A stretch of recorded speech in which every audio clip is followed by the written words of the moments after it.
Yang keempat yaitu tentang budget iklan.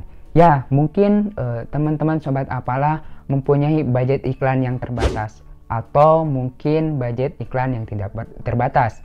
Nah, untuk mengkategorikan budget iklan yang sederhananya, saya sudah mengkategorikan yang pertama yaitu budget iklan untuk testing, yang kedua budget iklan untuk existing, dan yang ketiga yaitu budget iklan untuk selling.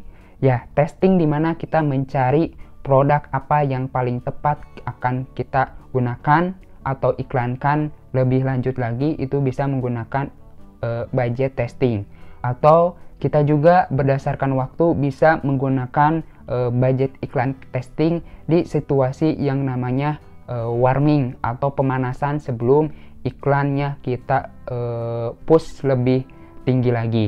Nah, yang kedua yaitu intensitas iklan berdasarkan existing, di mana iklan tersebut konsisten dari awal sampai akhir, dari tanggal 1 sampai tanggal 30. Contohnya budgetnya jika per hari 25.000, semuanya di budget per hari 25.000 agar mendapatkan intensitas kemunculan atau view atau dilihat oleh calon pembelinya itu banyak.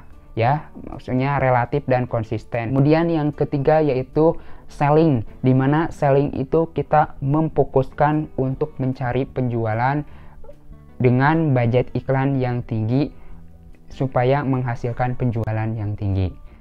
Yang berikutnya, yang kelima yaitu adalah targeting customer atau calon pembeli.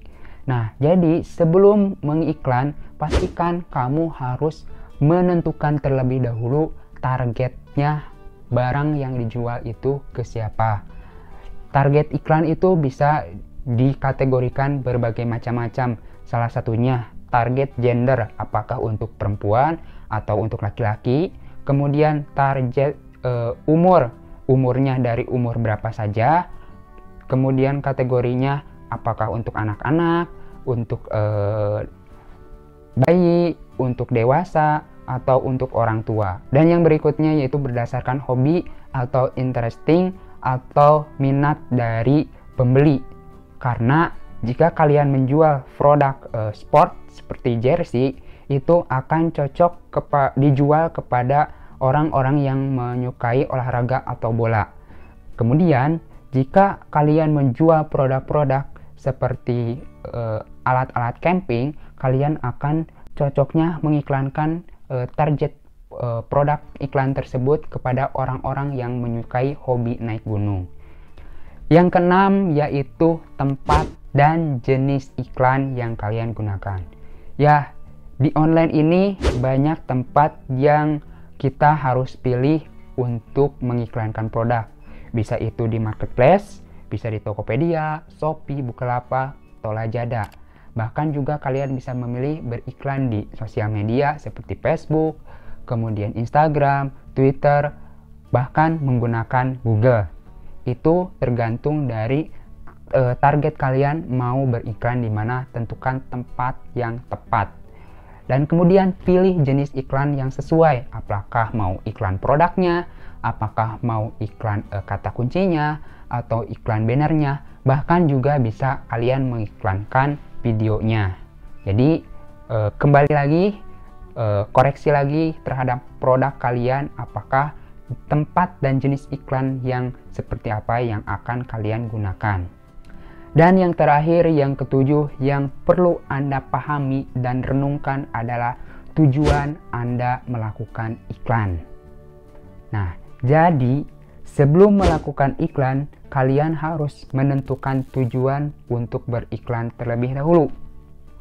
Karena ada beberapa macam tujuan sebelum kalian beriklan itu untuk mencari profit atau keuntungan.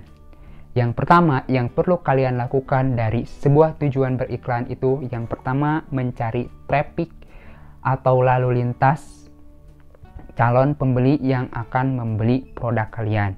Jadi tentukanlah tujuan pertama untuk beriklan tersebut adalah mencari traffic, supaya banyak orang yang tahu, banyak orang yang kenal, dan banyak orang yang berminat terhadap produk kalian. Yang kedua yaitu adalah reputasi. Ya, tujuan yang kedua beriklan adalah yang namanya mencari reputasi. Reputasi tersebut bisa berupa reputasi toko atau reputasi produk. Karena dengan sebuah reputasi itu akan mempengaruhi terhadap persaingan dengan penjual lain. Jika reputasi toko kamu itu memiliki reputasi yang sangat bagus, maka akan meyakinkan calon pembeli bersedia membeli produknya di toko kamu.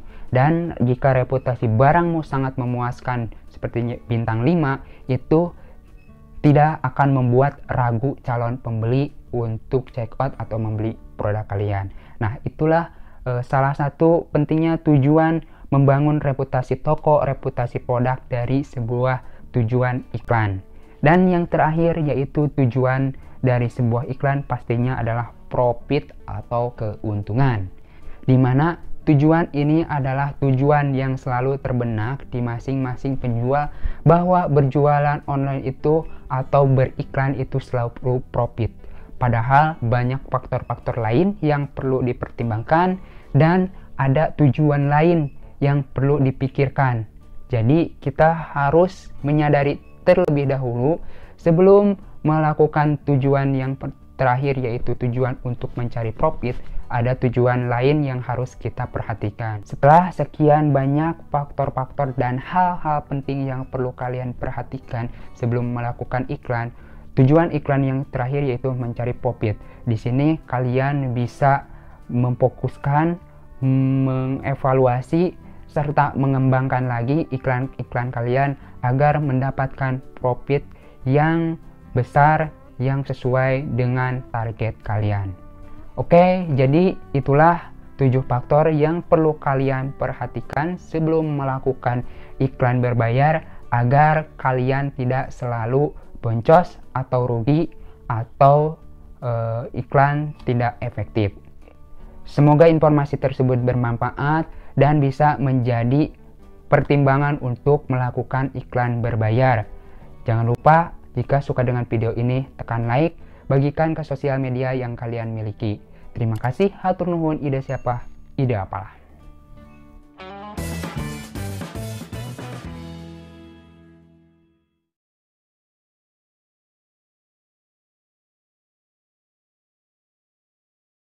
Nah, apakah kalian sudah memperhatikan 7 hal penting yang perlu dilakukan sebelum beriklan? Seperti yang sudah dijelaskan sama saya. Nah, di video kali ini mungkin ini bisa menjadi bahan pertimbangan karena atau masing-masing produk memiliki karakteristik dari sudut pandang. Jadi semoga informasi itu bermanfaat. Jadi semoga informasi tersebut bermanfaat. Jangan lupa jika video ini semoga informasi tersebut bermanfaat dan menyadarkan kalian ketika semoga informasi tersebut bermanfaat dan bisa menjadi pertimbangan untuk melakukan iklan berbayar.